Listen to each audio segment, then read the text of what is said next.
Eto, may pomelo tayo or yung tinatawag nating lukban, o 'di ba?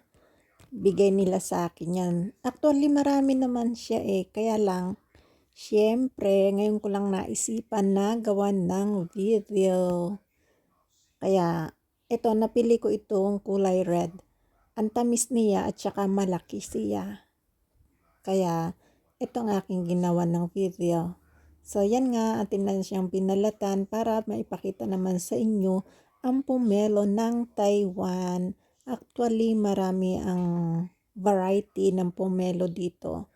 Meron yung maliliit, yung para lang ba siyang kasing laki ng orange. Meron sila dito noon, tapos ang tamis niya, and then wala siyang kabuto-buto. O 'di ba?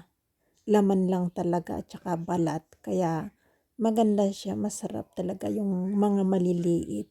Itong pulang ito, masarap din siya, matamis, matubig, at saka, anong tawag mo dito? Hindi masyadong makapal yung kanyang balat.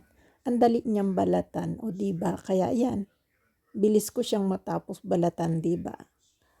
So, gagawin ko dyan is aalisin ko lahat yung balat niya para kakainin na lang, kasi ayaw ko nung kapag kumakain ako is maistorbo ba. Gusto ko is yung dire-diretso yung pagkain ko, kaya babalatan ko lahat siya.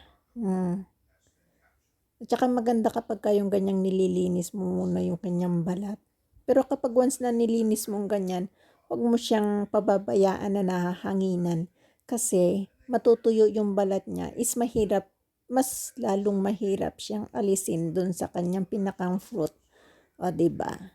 Kaya once na inalis mo yung ganyang white, yung pinanipis mo yung balat niya, kailangan talaga is kainin mo siya or i-ref mo siya or balatan mo siya ng yung fruit lang talaga, yung makukuha mo na talaga yung fruit niya.